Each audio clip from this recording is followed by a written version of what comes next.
জননী কল্পকার বিমল কর আপনাদের সামনে আমি পাঠ করছি। আমরা ভাই বোন মিলে মার 5টি সন্তান। বাবা বলতো মার হাতের 5টি আঙ্গুল। সবার বড় ছিল বড়দা, মার 19 বছর বয়সের ফল। প্রথম বলে বড়দা মার সেই বয়সের রূপ যতটা পেরেছিল পুটলি বেঁধে নিয়ে জগতে এসেছিল। শুনেছি ঠাকুরমা বলতো, অত রং অমন চোখ নিয়ে যদি এলি, তবে দাদু মেয়ে হয়ে এলি না কেন? ঠাকুমার খুব বছর 2 পরে মা মিটিয়ে দিল। এবার এলো বড়দি। বড়দা পুরুষ মানুষ বলে ওপর থেকে মার রূপ চুরি করেছিল। বড়দি মেয়ে বলে আমাদের মার অন্তর থেকে সব যেন শুষে নিয়ে ঠাকুমার কোলে এসে পড়ল। নয়নের মনের মতন করে ঠাকুমা বুড়ি বড় দিদিকে 3টি বছর আগলে রেখে লালন পালন করে ঝুলন পূর্ণিমাতে মারা গেল। বুড়ি মারা যাবার সময় আমাদের 3 বছরের বড়দিকে মরণের ঘরে রাধাকৃষ্ণের গল্প শোনাচ্ছিল। শোনাতে শোনাতেই স্বর থেমে গেল। আমরা এসব গল্প মা বাবার কাছে শুনেছি। বাবাই বেশি বলতো। বাবারই অতীত মোহ অতিরিক্ত ছিল। বড়দিন পর আমাদের মেজদা বাবার মতন, অবিকল বাবার মুখের আদল তার। সেই রকম লম্বা লম্বা হাত, গায়ের রং একটু তামাটে। ছোট আর আমি মাত্র 1.5 বছরের এদিক ওদিকে জন্মেছি। ছোটকে আমি দিদি বলিনি কোনো কালে, আজও বলি না। ছোট আমাকে ছেলেবেলায় করে বলতো, মানে কনিষ্ঠ। তার খ্যাপানো ডাক থেকেই আমার ডাক নাম করি হয়ে গিয়েছিল। আমাদের সংসারে প্রথম শোক এলো বড়দির বিয়ের পর। তার স্বামী খারাপ রোগে ভুগছিল। বড়দির প্রথম ছেলেটা হলো নাক ভাঙা, বিকলাঙ্গ, মরে গেল। পরে আরো একটা পেটে এসেই নষ্ট হয়ে গেল। স্বামীর রক্তে কোনো রোগের পকা বংশবৃদ্ধি করেছে, ততদিনে বুঝতে পেরে গিয়েছে বড়দি। নিজেও ভুগছিল। একদিন স্বামীকে ঘরের মধ্যে পুড়ে বাইরে থেকে ছিটকিনি তুলে দিয়ে বড়দি চলে এলো, আর স্বামী গৃহে যায়নি। বড়দির পর দ্বিতীয় শোক মেজদার অন্ধ হওয়া। মেজদা দানাপুর যাচ্ছিল কাজে। ট্রেনে বড় ভিড়। যাত্রীরা ঢোকার দরজা বন্ধ করে রেখেছিল। মেজদা পান কেনার জন্য জানলা খুলে পানওয়ালাকে ডাকছিল। এক দঙ্গল বেহারিকে আসতে দেখে গোলমালের ভয়ে কাচের জানলা নামিয়ে চুপ করে বসে থাকলো। তার প্রথমে দরজার কাছে গিয়ে ধাক্কাধাক্কি করলো, পরে জানলার কাছে এসে ক্ষিপ্তভাবে কি বলছিল। কামরার লোক মেজদাকে জানালো জানলা খুলতে বারণ করেছিল। তখন খুব আচমকা বাইরে থেকে একটা লোক তার টিনের সুটকেস জানলায় ছুঁড়ে মারল। কাঁচ ভেঙে তার ধারালো ফলা মেজদার চোখে মুখে ঢুকে গেল। রক্তে সর্বাঙ্গ লাল হলো। হাসপাতালে একটানা 6 মাস কাটিয়ে বেচারা মেজদা ফিরে এলো বাড়িতে। তার দু চোখ সেই নির্বোধ সুটকেসওয়ালা অন্ধ করে দিয়ে ভিড়েই মিশে থাকলো। আমাদের তৃতীয় শোক বাবার মৃত্যু। বাবা সন্ন্যাস রোগে মারা গেল। মার কাছে বাবা স্নান করছিল, অল্প অল্প জ্বর ছিল গায়ে। মা ঈষৎ উষ্ণ জলে বাবার গা ধুয়ে তোয়ালে দিয়ে মুছে দিচ্ছিল। বাবা মার কোলের উপর হঠাৎ শুয়ে পড়ে কি বলতে গেল পারল না। মৃত্যু এসে বাবার মুখে হাত চাপা দিয়ে কথা থামিয়ে দিয়েছিল। বাবা তৈরি ছিল, চলে গেল।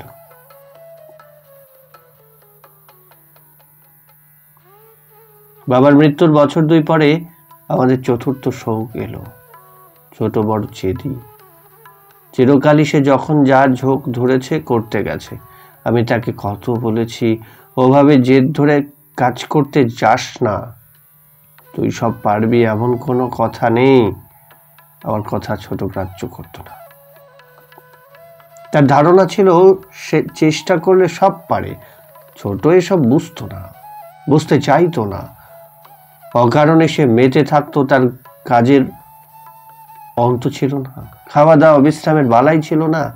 সকালে মিশনারিদের অনাথালয়ে গৃহিণীপনা করত, দুপুরে বড়দির সঙ্গে শখের চাকরি করতে যেত স্কুলে, বিকেল আর সন্ধেবেলায় ফুলবাজারের সেই ঝুপসি ঘরটায় লণ্ঠনের ঠিমঠিমে বাতির আলোয় বসে ওর দলের ছেলে ছোকরাদের সঙ্গে রাজনীতির কাজ করত। একদিন ছোট বুঝতে পারল তার বয়সে যতখানি জীবনী শক্তি স্বাভাবিক, তার অনেক বেশি সে অন্তত হঠকারীর মতন ব্যয় করেছে। এখন তার জীবনের কলসি প্রায় ফাঁকা। ডাক্তারবাবু স্পষ্টই বলে দিল, আর ওঠা চলা নয়, বেশি কথা বলাও না, বিছানায় শুয়ে থাকা, ইঞ্জেকশন ওষুধ ভালো ভালো খাওয়া আর চুপ করে পড়ে থাকা। ছোট বলল, তাহলে আমি মরে যাব। জবাবে ডাক্তারবাবু বলল, দেখা যাক। সেই থেকে ছোট বিছানায়। বছর পুরো হয়ে গেছে, আরো কিছুদিন থাকতে হবে। আমাদের সংসারে পঞ্চম শোক এসেছে সত্য, মা মারা যাবার পর। এই ফাল্গুনের গড়ায় মা চলে গেল।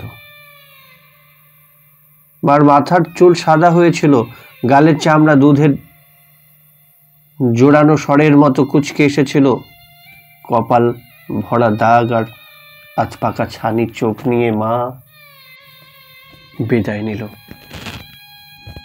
যাবার সময় দেখে গেল তার হাতের 5টি আঙ্গুলি একে অন্যের পাশে রয়েছে। তখন সকালে হিম পড়ে। আমাদের দোতলার বড় বারান্দা শিশিরে ভিজে রয়েছে। সূর্য ওঠেনি, রং ধরেছে সবে। মার বিছানার চারপাশে আমরা 5 জনে দাঁড়িয়ে। মা চলে গেল। বড়দা আগেই বলেছিল আমরা বারোয়ারি শ্মশানে মাকে নিয়ে যাব না, আমাদের বাড়ির বাগানে দাহ করব, পরে সেখানে একটা বেদি করে রাখবো। বিঘে খানেকের ওপর জমি নিয়ে আমাদের দোতলা বাড়ি, 5 বিঘের বাগান, পাঁচিল দিয়ে ঘেরা। উত্তরের দিকে যেখানে করবীর ঝোপ, স্থলপদ্মের রাশিকৃত গাছ, ঘাসের জঙ্গল, সেই দিকটা মাকে দাহ করার জন্য আমরা বেছে নিয়েছিলাম। ঘাস জঙ্গল পরিষ্কার করে কদম গাছটাকে মাথার কাছে রেখে মার চিতা তৈরি হলো। পাশে বুড়ো কাঠচাপা দাঁড়িয়ে থাকলো। আমাদের বাবার মতন দেখাচ্ছিল তাকে। তারপর মার দাহ হলো। যখন আগুন তার অকলুষ শিখা বিস্তার করে মার শরীর আগলে রেখেছিল, তখন আমি আমাদের 5 জনকে দেখছিলাম। বড়দা খানিক রোদ খানিক ছায়ায় দাঁড়িয়ে একদৃষ্টে চিতার দিকে তাকিয়েছিল, মাঝে মাঝে বলছিল, বড়দি। কদমতলায় মাটিতে গালে হাত দিয়ে বসেছিল। মেজদা বড়দির পাশে আসন পা করে বসে, 2 হাত বুকের কাছে, তার অন্ধ চোখ চিতার দিকে। কাঠচাপার গুড়িতে হেলান দিয়ে ছোট ফলা ফলা মুখ করে বসে। আমি ছোটর কাছে চুপ করে দাঁড়িয়েছিলাম। ছোট্ট একসময় বলল, এখন কি জল খেতে আছে রে? আমার বড় তেষ্টা পেয়েছে। আমি কিছু জানতাম না। বললাম, এখন না, আর খানিকটা পরে খাস। এখন চৈত্র মাস, চৈত্রের শুরু সবে, বা শ্রাদ্ধ শান্তি চুকে গেছে। যে জায়গায় আমরা আমাদের মাকে দাহ করেছিলাম সেই জায়গা পরিষ্কার পরিচ্ছন্ন, চারপাশটা যেন নিকানো। শ্রাদ্ধর পরপরই আমরা ওখানে সুন্দর করে বেদি করেছি। কাশির সাদা পাথর দিয়ে বেদিটা মোড়া, এখনো যেন কাঁচা গন্ধ লেগে আছে ওর গায়ে। হাত রাখলে মনে হয় ঠান্ডা লাগছে, নরম মসৃণ স্পর্শ।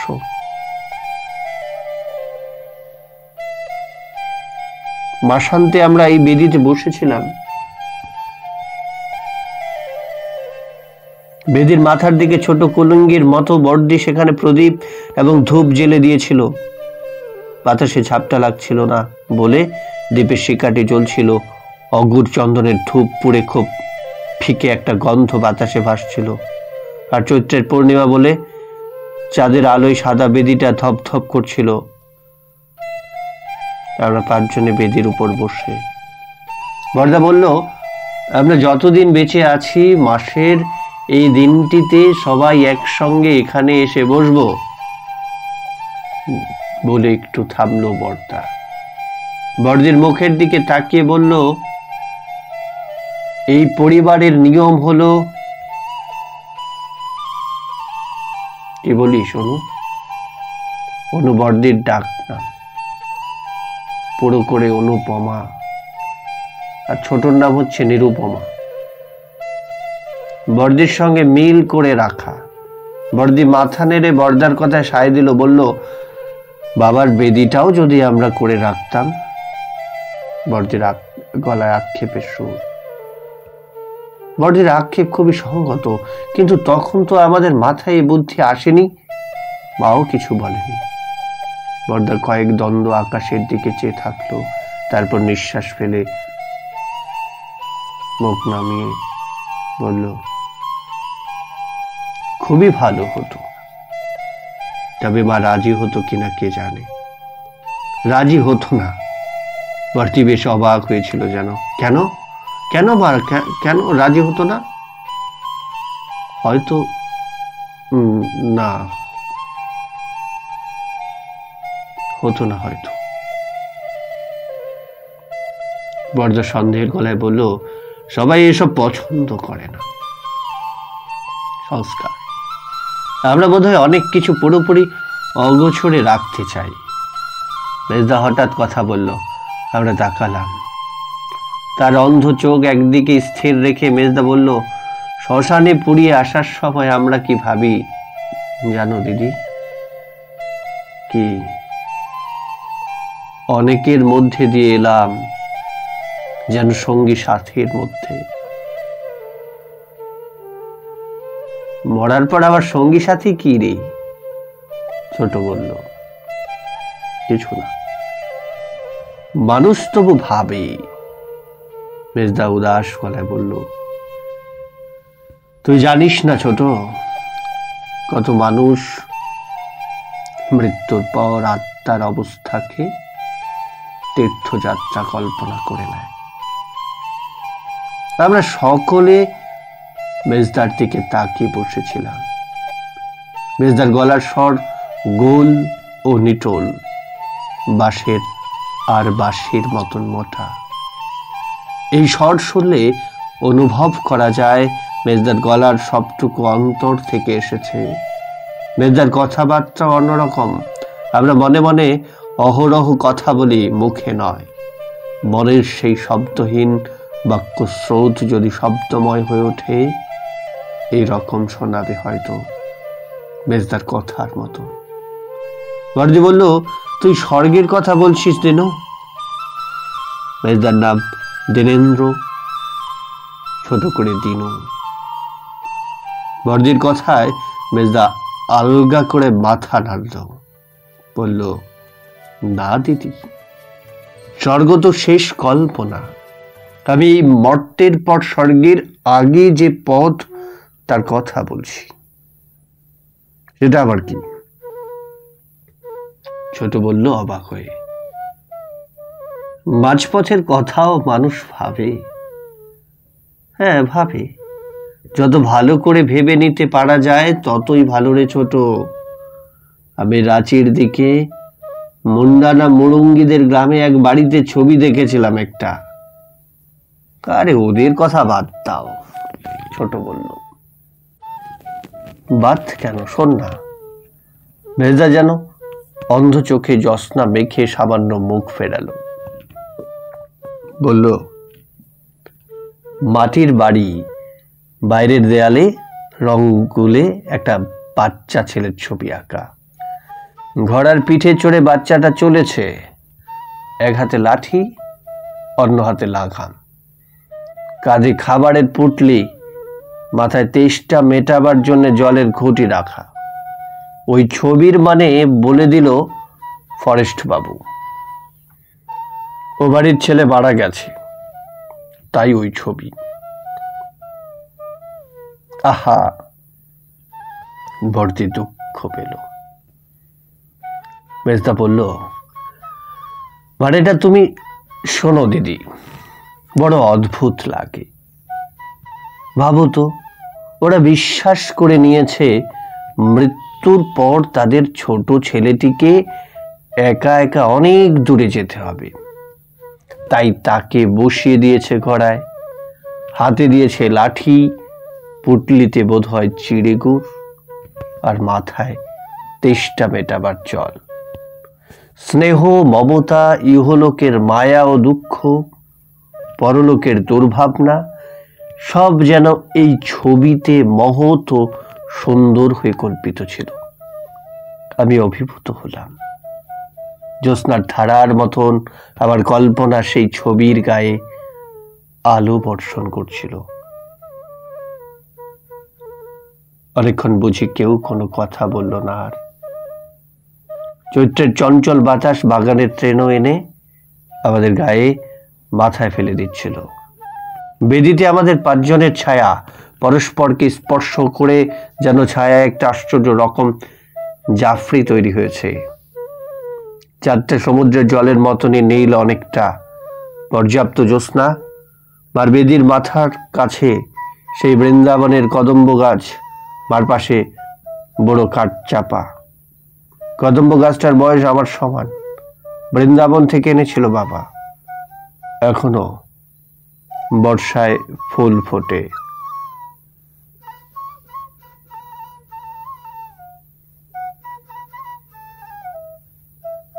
বর্দি প্রথমে নিঃশ্বাস ফেলল, বর্দার দিকে হাত বাড়িয়ে বলল, আমার গাটা একটু দেখ তো দাদা। কেন রে, কি হলো?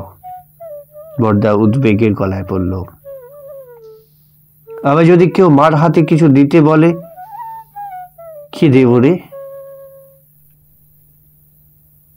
বর্দি আমাদের প্রত্যেকের মুখে একে একে তাকালো, তারপর কেমন করে যেন মাথা নাড়ল। বলল, জানি না, কি দেব মার হাতে, কে জানে। কথাটা আমাদের কানের পাশ দিয়ে যেতে যেতে হঠাৎ যেন ঘুরে দাঁড়ালো। আমাদের মনোযোগ আকৃষ্ট হলো। সহসা অনুভব করলাম বিহ্বল হয়েছি। মার হাতে কি দেব, এই প্রশ্ন আচমকা বর্দি আমাদের সামনে যবনিকার মতো নিক্ষেপ করলো। আমরা অসংবিত বিমূঢ় হয়ে বসে থাকলাম। তারপর ক্রমশ বড়দির কথার পরিপূর্ণ মর্ম আমাদের হৃদয়ে অনুভব করতে পারলাম। সকলে সচকিত হবার মতন আমরা শিহরিত ও কম্পিত হয়ে দেখলাম এই প্রশ্ন যেন আমাদের সমস্ত বোধ অধিকার করেছে। আমরা কি দেব, কি দিতে পারি মাকে? মনে হলো এই অদ্ভুত প্রশ্নে আমরা আমাদের সম্মিলিত বোধ থেকে পৃথক হয়ে গিয়েছি। যেন কোনো ভয়ঙ্কর পর্বতচূড়ায় এনে কেউ আমাদের পরস্পরের দেহের সঙ্গে বাধা দড়ি কেটে দিয়েছে। আমরা সবাই চূড়ার অন্তিম প্রান্তে দাঁড়িয়ে আছি। স্তব্ধ নিঃসাড় হয়ে আমরা বসে থাকলাম। চাঁদের আলো কদম গাছটার ছায়াটিকে বেদির সামনে শুয়ে রেখেছে। কবরী ঝোপে বাতাস যেন ডুব দিয়ে সাঁতার কেটে কেটে যাচ্ছিল, শব্দ হচ্ছিল পাতার। আমরা আমাদের ছায়ার নকশা থেকে চোখ তুলে কখন যায় শূন্য দৃষ্টি রেখেছি কেউ জানে না। বরদাই প্রথমে কথা বলল। বার কোলে বরদাই প্রথম এসেছিল। বরদাকে দিয়েই মার মাতৃত্ব শুরু। হয়তো তাই বরদা এই নীরবতা এবং অপেক্ষা প্রথমে ভাবল বা ভাঙল। যেমন করে মার সন্তান কামনার অপেক্ষা ভেঙেছিল। অনু কিন্তু কথাটা মন্দ বলেনি। বরদা ধীরে সুস্থে নরম গলায় থেমে থেমে বলতে লাগলো, শোন, আমরা কেউ মৃত্যুর পরেরটা বিশ্বাস করি না বা মৃত্যুর পরটার বিশ্বাস করি না। তবু ভাবতে ভালো লাগছে আমাদের মা দিনুর গল্পের মতন দীর্ঘ পথ হেঁটে যাবে। আমরা মার জন্য কে কি দিতে পারি, আমরা প্রকৃতপক্ষে ওই একই চিন্তা করছিলাম। মার সেই দীর্ঘ অন্তহীন পথযাত্রায় আমরা মাকে কি সম্পদ দিতে পারি। বরদার দীর্ঘ করে নিঃশ্বাস ফেলল। কদম ছায়ার দিকে তাকিয়ে থাকলো কয়েক দ্বন্দ্ব। তারপর মুখ তুলে বলল, কি যে দেব আমিও ভেবে পাচ্ছি না। বরদার গলার স্বর বিষণ্ণ উদাস। বরদিকে দেখলো বরদা কাঠচাপার বুড়ো গাছটাকে অন্যমনস্ক ভাবে লক্ষ্য করলো। মার অনেক দুঃখ ছিল, অনেক। আমি সব দুঃখের কথা জানি না, একটা দুঃখ জানি, আমায় নেই। আমার মনে হলো বরদা ঠিক আমার মতন করেই ভাবছে। এই সংসারে মা কি পায়নি, কি অভাব তার ছিল, কি পেলে মার সে অভাব থাকতো না। আমরা এখন তাই ভাবছিলাম। মার এই পরবর্তী যাত্রায় আমরা বোধহয় মাকে সেই জিনিস দিতে চাইছিলাম যা এখানে দিতে পারিনি। সেরকম দুঃখ তো আমার জন্যেও মার ছিল। ছোট বলল বরদাকে লক্ষ্য করে, আমাদের সবাইয়ের জন্যই ছিল। বরদা জবাব দিল, তাহলে কি আমরা মার হাতে সেই দুঃখগুলো আর দিতে চাই না? ছোট অসহায়ের মতন শোধালো, তাছাড়া আমরা আর কি দিতে পারি? বরদা ছোটর দিকে তাকিয়ে পড়ল, চাল কলা জল আমাদের মার দরকার নেই। মাকে যদি আমরা সেই মনের জিনিসগুলো দিতে পারি, এখানে যা পারিনি মার কাজে লাগবে। কাজ শব্দটা বড়দা টেনে বড় করে উচ্চারণ করলো। আমি মনে মনে বরদার কথায় সায় দিলাম। মাকে আমরা অন্য কিছু দিতে পারি না, তুই তো জানিস। শোনো, বড়দা বড়দিকে লক্ষ্য করে কথা শুরু করলো। আমি বিয়ে করিনি বলে মার মনে বড় দুঃখ ছিল, ছিল অভিমানও। মার কি স্বাদ ছিল আমি জানি, কিন্তু আমার ইচ্ছে ছিল না। আমার জন্য মা মেয়ে পছন্দ করে রেখেছিল। বাবা সেই মেয়েকে আশীর্বাদ করতে যাবে বলে ঠিক করেছিল। আমি অমত করায় আর ব্যাপারটা সে পর্যন্ত গড়ায়নি। আচ্ছা, তুমি অমত করলে কেন? আমি বরদার ওপর যেন অপ্রসন্ন হয়ে বললাম। কেন করলাম? বরদা আমার দিকে তাকালো, তাকিয়ে থাকলো, পলক ফেলল না। তারপর অতিশয় স্নিগ্ধ হয়ে বলল, আমার বন্ধু অবনীর সঙ্গে সেই মেয়েটির ভাব ছিল। তাহলে সন্দেহ? ছোট যেন বিরক্ত হলো। না রে, সন্দেহ নয়, মেয়েটি অবনীকে ভালোবাসত।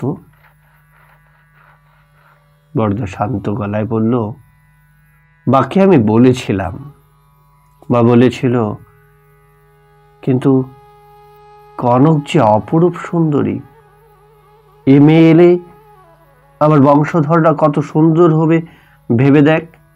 কয়েক দ্বন্দ্ব থেমে বর্দা যেন মার সঙ্গে তার সেই কথোপকথন স্মরণ করল।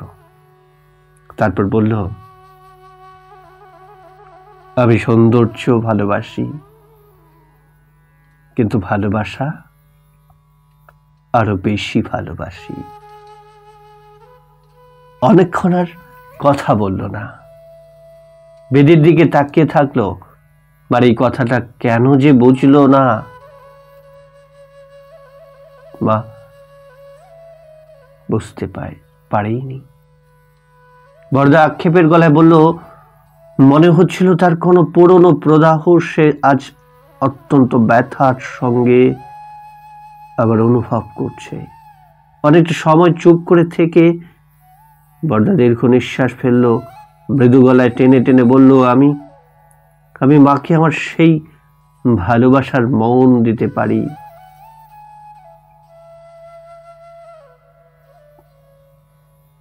বরদা নীরব হলে সাদা বেদিটার গায়ে চাঁদের আলো ছেঁড়া মেঘের ফাঁকে মলিন হলো সামান্য। আমরা নির্বাক বসে থাকলাম। চৈত্রের বাতাস করবি ঝোপের তলা থেকে ধুলোর গুঁড়ো এনে মাখিয়ে গেল। রাস্তা দিয়ে একটা টাঙ্গা যাচ্ছে, টাঙ্গাওয়ালার পায়ে টেপা ঘন্টি বাজছিল। কদম গাছের ছায়া একটু যেন হেলে গেছে। তাহলে আমিও বলি, বর্দি বলল। বর্দার পর বর্দিরই বলার কথা। আগে বর্দি দিশেহারা হয়ে বলেছিল সে কি দেবে জানে না। এখন বর্দার কথার পর বর্দি মন স্থির করতে পেরেছে। বর্দি কি দেয় শোনার জন্যে আমরা সকলে মুখ তুলে তার দিকে তাকালাম। জ্যোৎস্না আবার স্পষ্ট হয়েছে। চন্দ্রকিরণে বর্দিকে রেশমের মতো নরম মসৃণ দেখাচ্ছিল। হাঁটু ভেঙে এক পাশে হেলে বসেছিল বর্দি। তার হাতে সরু দুগাছা করে সোনার চুড়ি, সাদা হাতে মিনের কাজের মতন চুড়ি দুটো চকচক করছিল। অল্প সময় ইতস্তত করে বর্দি বলল, আমি অমন করে শ্বশুর বাড়ি ছেড়ে চলে এসেছি বলে মা কোনোদিন খুশি হয়নি। তুই তো জানিস দাদা, মা তোকে কতবার সেই লোকটার কাছে যেতে বলেছে। কেন বলতো যাতে তুই তাকে ভুলিয়ে বুঝিয়ে সুঝিয়ে আনতে পারিস।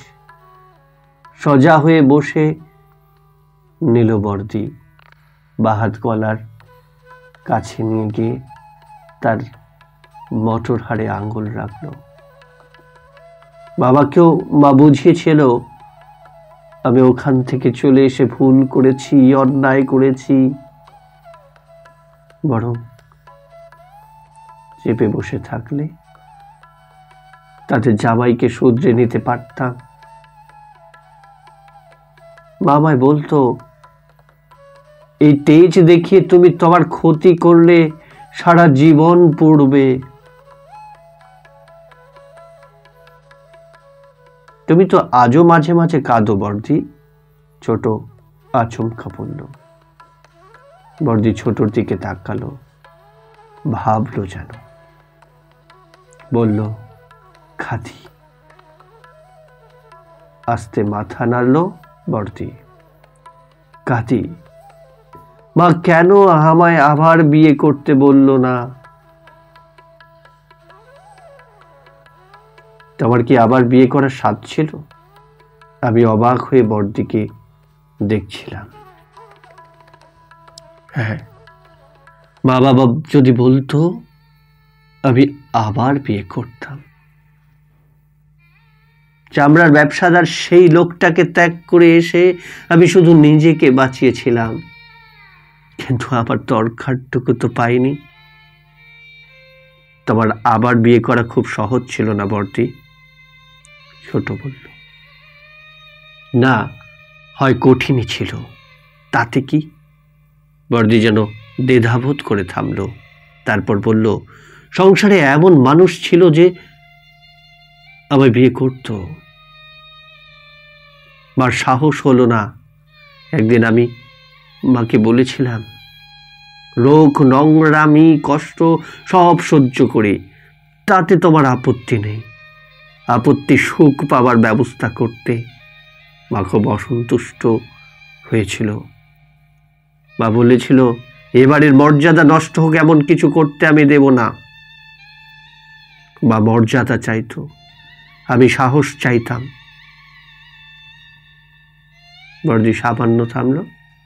তার সমস্ত শরীর রেশম দিয়ে মোড়া সাজানো পুতুলের মতন দেখাচ্ছিল। ভাঙা হাঁটু, মাটির ওপর ভর করা হাত। নিঃশ্বাস ফেলে বর্দি বলল, মাকে আমি মানুষের উচিত সাহস দিতে পারিনি, মা যেন সেই সাহস পায়। কথা শেষ করে বর্দি আকাশের দিকে চোখ তুলল। আমরা স্তব্ধ। চৈত্রের বাতাস এসে কদমের কয়েকটি শুকনো পাতা ফেলে গেল। চাঁদের আলোয় একটা কাঠবেড়ালি কাঠচাপার ডাল বেয়ে গিয়ে সে আবার ছুটে পালালো। বেদির কুলিঙ্গের মধ্যে প্রদীপটা অকম্পিত চলছে। ধূপধুনো ফুরিয়ে গেছে, আমরা আর গন্ধ পাচ্ছিলাম না। এবার মেজদার পালা। আমরা মেজদার কথা শোনার জন্য অপেক্ষা করেছিলাম। মেজদা কিছু বলছিল না। ছোট মেজদার গায়ে হাত দিল। মেজদা, তুমি?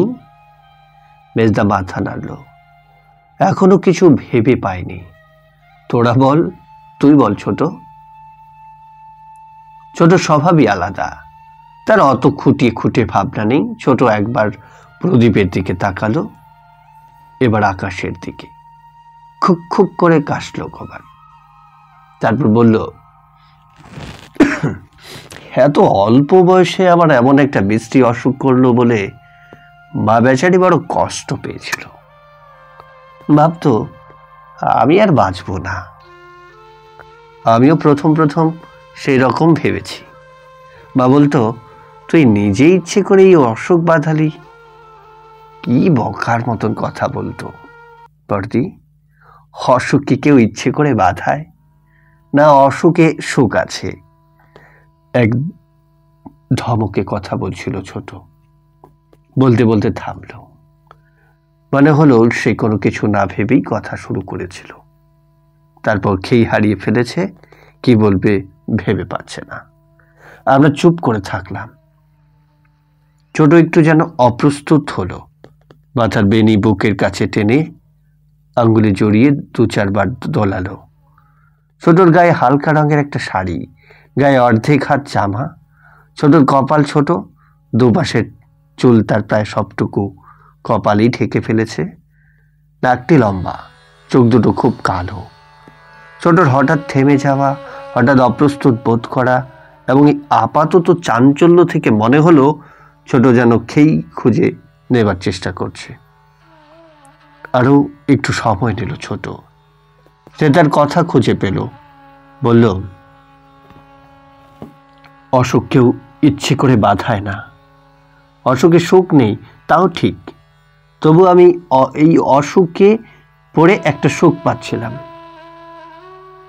তুমি তো জানো বর্দি, অসুখের সময় আমার বন্ধু টন্ধুরা খোঁজ খবর নিতে আসতো।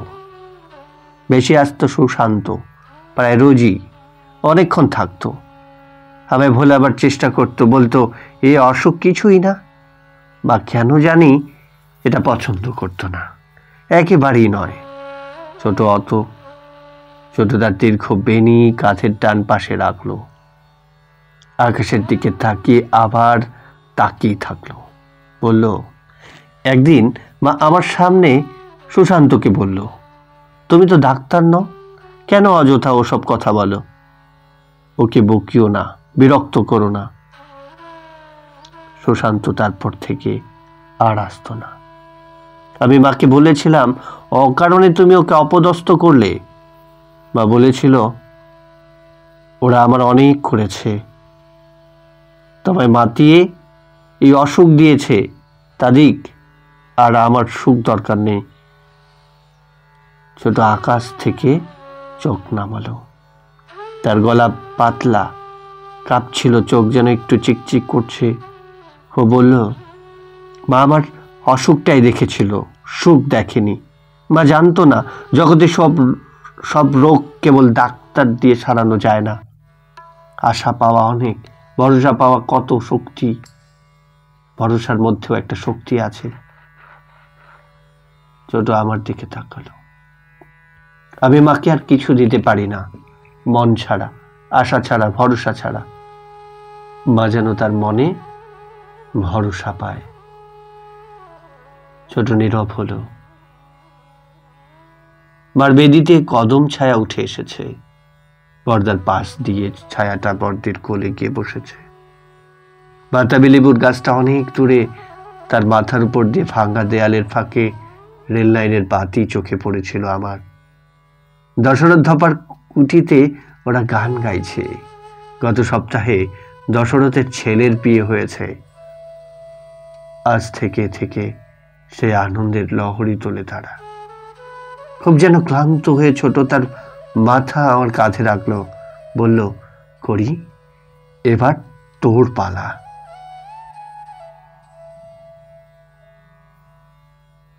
বর্দা? বর্দি আমার দিকে তাকালো।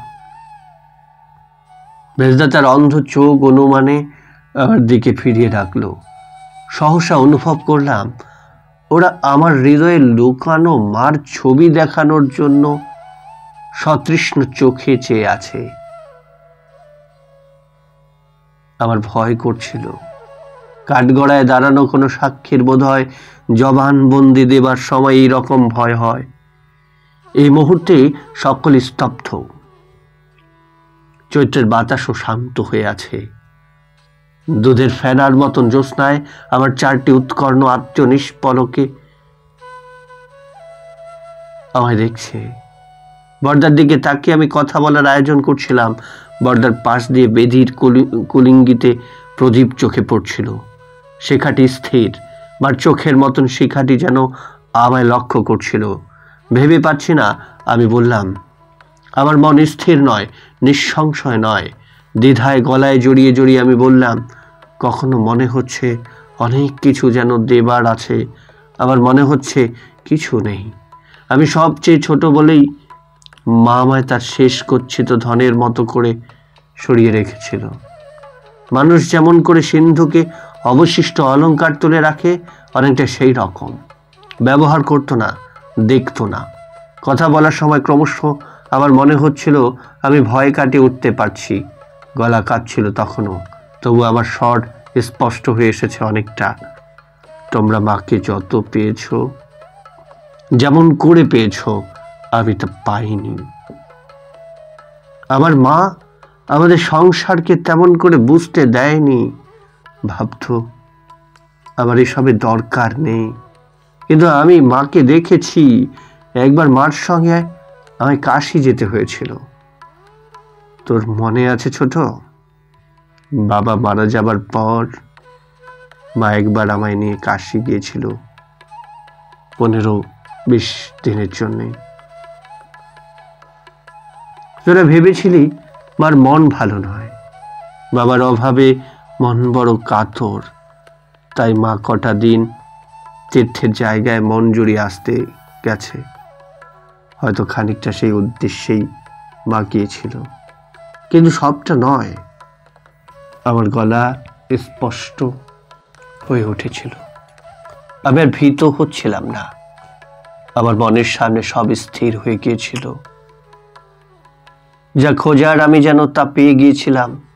প্রদীপ শেখাটি শেষবারের মতন দেখে আমি চোখ ফিরিয়ে নিয়ে মেজদাকে দেখছিলাম। কাশিতে বাবার এক বন্ধু থাকতো, আমি কখনো তার নাম শুনিনি, শচীন জ্যাঠামশাই। বর্দা বলল অবাক হয়ে, হ্যাঁ হ্যাঁ, তুমি তাহলে জানো? জানি বই কি, শচী জ্যাঠাকে আমি কতবার দেখেছি। তুইও দেখেছিস সোনু? দেখেছি। বর্দা মাথা নাড়ল। বাবার সঙ্গে ব্যবসা করত, তারপর কি হয় আলাদা হয়ে গেল। পরে আর আমি শচী জ্যাঠার কথা শুনিনি। নানা জায়গায় ঘুরে শেষে তিনি কাশিতে গিয়েই শেষ জীবন কাটিয়েছিলেন। আমি বললাম, বলার সময় শচীন জ্যাঠামশাইয়ের কাশির সংসার আমার চোখে ভাসছিল, স্পষ্ট, অনাবৃত। বাঙালি টোলার অন্ধকার গলিতে নরকের মতন ছোট্ট ছোট্ট খোপড়ি ঘরে ওরা থাকেন। উনি স্থবির হয়ে পড়েছেন, স্ত্রী শাস্ত্রকে শয্যাশায়ী, বড় ছেলে হোটেলের গাইঠগিরি করে, দুটি মেয়ে এডিপা খোড়া হয়ে গেছে টাঙ্গা থেকে পড়ে। অন্যটি কোন বাড়িতে যেন রান্নাবান্নার কাজ করে দেয়। ছেলের বউ মারা গেছে দুটি বাচ্চা কাচ্চা রেখে। কাশির সেই অন্ধকার সরু নোংরা পাতকুয়োয় এটি অসহায় পরিবার গলা পর্যন্ত ডুবে। মা গিয়েছিল সেখানে বাবার পুরনো কোন ব্যবসায় শচীন জ্যাঠা কবে কাগজপত্রে বাবার অংশীদার ছিল সেটা নাখোঁজ করিয়ে আনতে। উনি সে কথা মনেও রাখেননি, মনে রাখার কথাও নয়, তবু মা আইনের ফাঁক রাখতে রাজি নয়। কে জানে কবে এই গর্ত করে সাপ বেরোবে না। 100 টাকার দুখানা মাত্র নোট মা শচীন জ্যাঠার হাতে দিয়ে সেই পুরনো অংশীদারি বাতিল করিয়ে নিল। আমি মাকে বলেছিলাম, তুমি তো অনেক আগে এটা ওদের ছেড়ে দিতে পারতে মা। বাবাও তো কাঠের ব্যবসাটা আর করতো না। জবাবে মা বলেছিল, তুমি ছেলে মানুষ, বিষয় আশয়ের কিছু বোঝো না। ওই ব্যবসা অন্যের তদারকিতে দেওয়া আছে।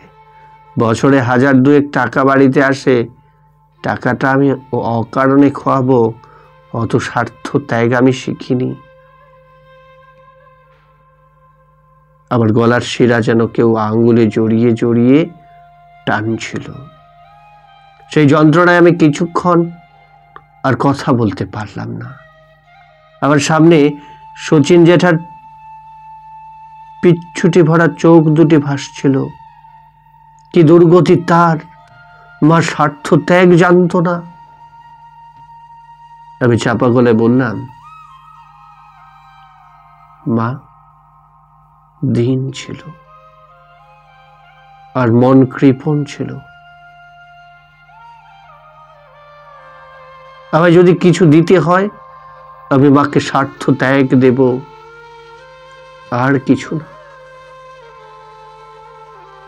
আমি নীরব হলে বৃন্দাবনের কদম গাছ তার ছায়া আরো দীর্ঘ করল। বর্দির বুকে সেই ছায়া দেখলাম। কয়েকটি খড়কুটো এলো দমকা বাতাসে। দশরথ ধপাদের বস্তিতে গানের সুর থেমে গেছে। একটি রাত্রিগামী ট্রেন সাঁকড়ো প্রান্তে দাঁড়িয়ে হুইসেল দিচ্ছে পথের জন্যে। ধ্বনিটা ক্ষীণ হয়ে এসে এখানে ভেসে আসছিল। মেজদা কিছু বলেনি, এবার বলবে। মেজদার পালা ফুরলে আমাদের 5টি আঙ্গুলি গুটিয়ে যাবে।